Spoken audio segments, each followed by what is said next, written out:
hundreds of kilometers away from their sources, copper and bitumen as well. So in addition to these centers, multiple cores developing agriculture, this technology and the knowledge of it is probably spreading by word of mouth as well. Many names and designations have been given to these early experiments with agriculture. Here you can see some of those obsidian sources and the distribution patterns. In this early transition period, we're going to start with the Kabaran period or Kabaran culture.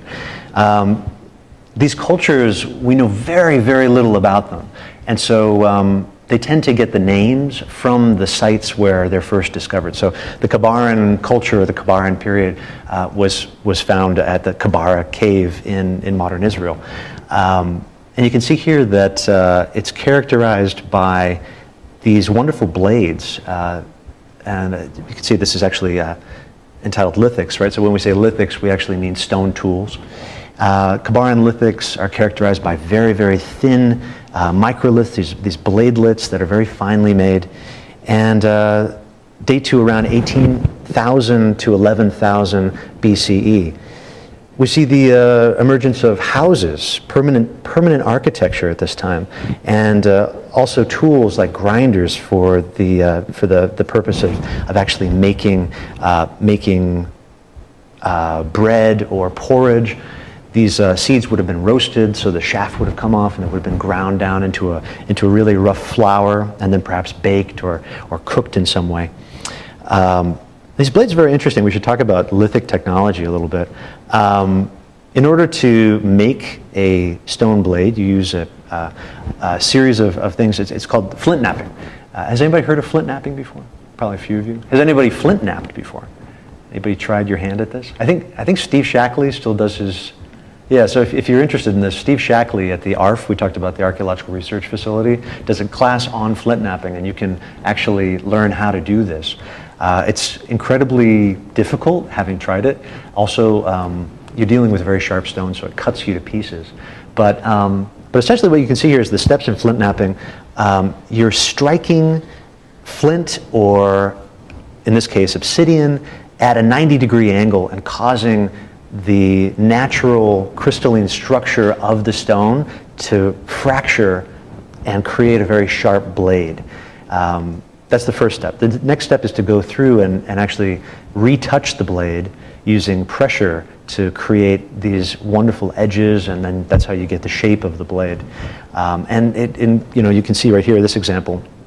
And again, this isn't from the Near East. This is somebody's modern example. You can create wonderful, wonderful shapes and many different kinds of tools using this method: blades, scrapers, all sorts of things. In fact, with obsidian, obsidian is actually interesting because when it fractures at such a sharp edge that obsidian is still used in microsurgery today. It's only a few atoms thick. So this is very, very sharp stuff. In fact, some of the sharpest stuff that we have. It's sharper than steel. And certainly it was used as such in the ancient world. Okay, so moving on from the Kabaran culture to the Natufian culture. Natufian sites vary, but we have one from Ayin Gev. And again, Natufian culture, like Kabaran culture, is in this transition period between hunting and gathering and the shift to agriculture. There's intensive food collecting, clear evidence of grinding and storage, and again, settlements similar to Kabaran culture, which have these big round huts. And it's with the Natufian period that we actually see the dead being buried with personal ornaments, as seen here. You can see this kind of ornate beaded headdress that's wrapped around the skull in this Natufian burial. These individuals are still moving from site to site. They do have permanent structures, but they're, for example, moving from more permanent structures near cultivation sites and then moving to other areas for hunting, temporary settlements. So again, it's still using a combination of two things. From the bones, we actually know that they're hunting gazelle, and so they're not domesticating animals so much at this stage. But again, this strategy is allowing them to grow significantly. Instead of having these bands of, say, 30 to 40 people in a hunting and gathering society, now we're talking about settlements that can hold up to 300. So again, all of those issues we were talking about before, population increase, now division of labor, all of this is taking place. The period following the Natufian period is the pre-pottery Neolithic. And it's up here on the board. I just have it as the pre-pottery Neolithic A, or the PPNA, and then there's the PPNB, the pre-pottery Neolithic B. And we'll talk about these a little bit right now. One of the best examples of the pre-pottery Neolithic, actually the A and B, but we'll start with the A, is at the site of Jericho from around 9,000 to 7,000 BC at Jericho. The pre-pottery Neolithic itself goes from around 9,500 to 7,000 BCE, and you can see the breakdown of the PPNA and PPNB right there. Jericho is a really interesting site. It's in the West Bank in the Jordan Valley, and as we were talking about last time, it's in this rift created by the separation of the Arabian Plate and the African Plate, which has created actually the lowest place on Earth. This site is actually 200 meters below sea level, right next to the Dead Sea. And it's built near a natural spring on the site. And at the site, we find evidence of domesticated wheat, barley, using the methods we talked about before, figs, flax, oats, and actually domesticated sheep and goats. The site is 3 to 4 hectares in size.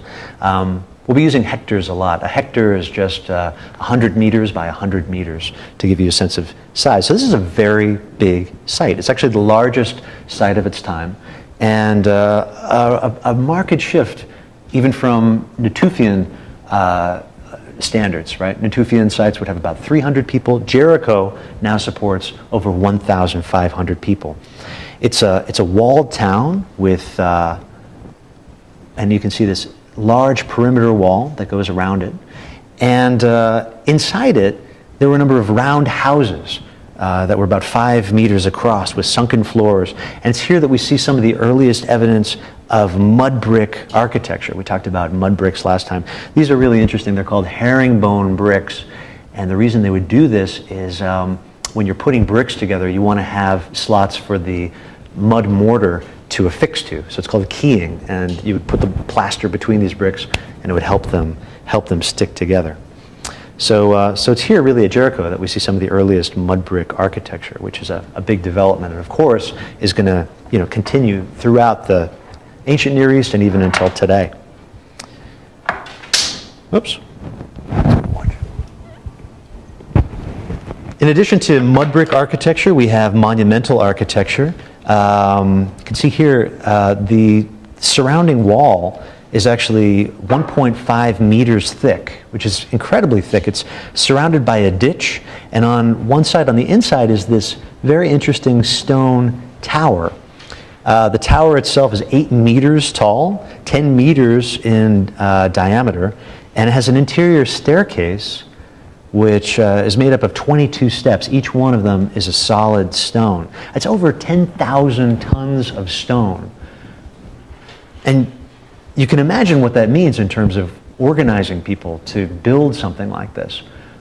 This is very significant. I mean, it requires a tremendous amount of social organization within the settlement. And what's more, it establishes this very clear boundary of who is inside the settlement and who is outside of the settlement. So again, this sense of property, this sense of ownership. Again, this might have been for a variety of reasons. This wall might have been to protect resources from attack, to guard this spring. And again, you can see the location, the possible location of the spring in the area, which again was quite rare given how arid the Jordan Valley is. The site also had extensive contacts. We find turquoise from Sinai, cowrie shells from the Red Sea, and again, obsidian from Anatolia.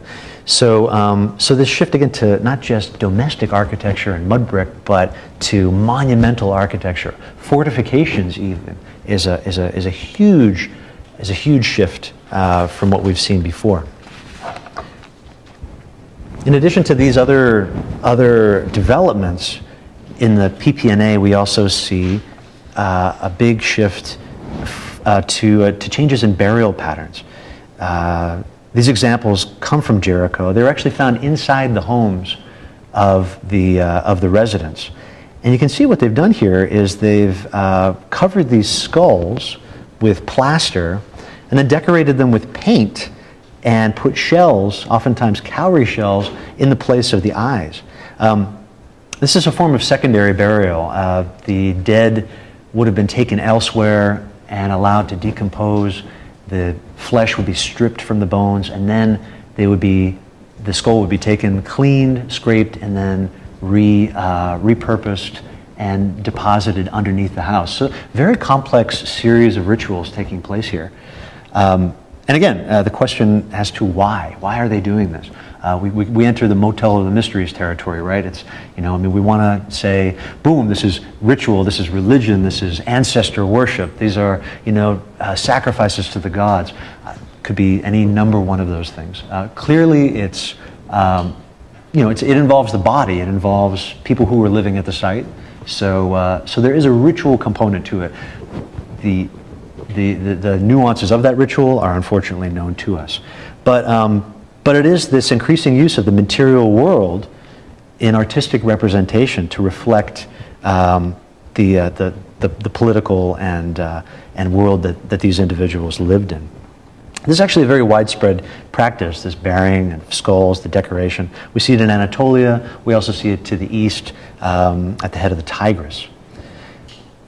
Another shift that takes place as we move from the PPNA into the PPNB is the shift from round houses to rectangular houses. Now that sounds like it's not a big deal, right? It's okay, round houses to rectangular houses, great.